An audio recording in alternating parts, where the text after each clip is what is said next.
परिस्थिति तो आती जाती है। अपने यहां एक कहानी है परंपरा में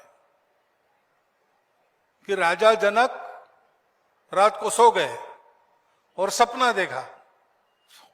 सपने में देखा कि अचानक राज्य क्रांति हो गई और राजा जनक हार गए, सिंहासन से नीचे खींचा गया, सारे उनके अलंकार शस्त्र आदि आदि राज चिन्ह उतारे गए और मैले कुचैले फटे कपड़े में उनको देश निकाला दे दिया और देश में मुनादी दी गई कि राजा जनक को आज्ञा है सूर्यास्त के पहले इस देश की सीमा से बाहर निकल जाओ।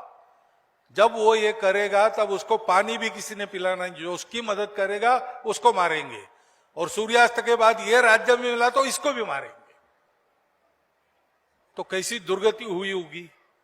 24 घंटा भागना पड़ा, भागते रहो भागते रहो, अंत में पहुंच गए।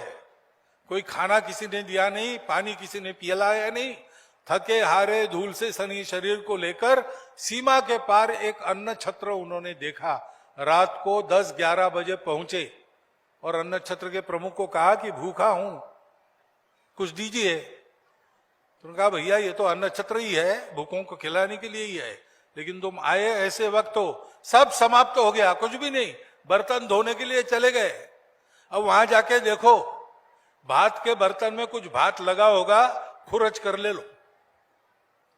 तो राजा जनक गए, देखा थोड़ा सा भात लगा था, वो खुरचा हाथ में लिया और कुएं के पास आ गए, यहां बैठकर खाएंगे और तुरंत पानी पिएंगे।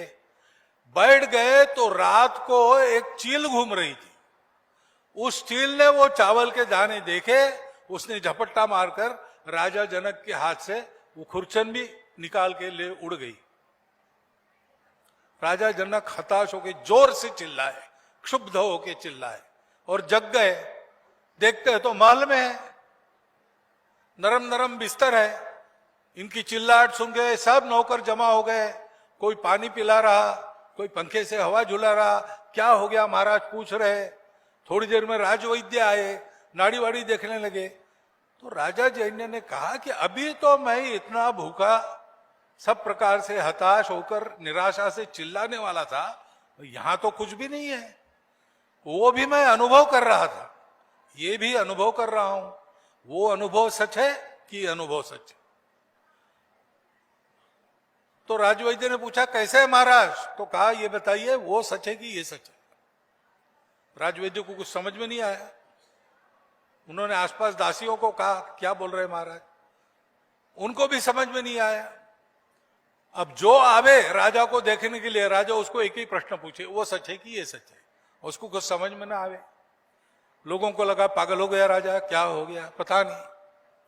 लेकिन उनका एक वृद्ध प्रधानमंत्री था, उसको जब पता चला वो आया।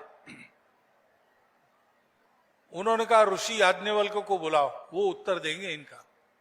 याज्ञवल्क्य जी को बुलाया गया, वो आए, उन्होंने पूछा क्या हुआ महाराज? उनका वो सच है कि ये सच है? तो याज्ञवल्क्य ने कहा वो क्या था और ये क्या है?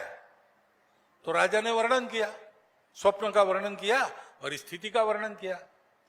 फिर याज्ञवल्क्य ने पूछा कि ये सब वो तुम्हारे शत्रु विजयी होकर तुम्हारी दुर्गति कर रहे थे और चील तुम्हारे हाथ का झपट्टा मार के छीन रही थी, तब तुम थे क्या? बोला मैं था, मैंने अनुभव किया।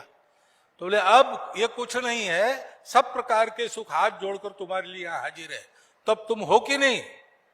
तो बोला मैं हूं और वो नहीं है।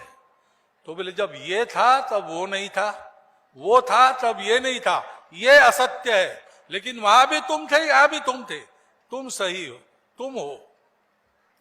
परिस्थिति आती जाती है, हम हैं उसको झेलने वाले। तो अपने आप को जानो।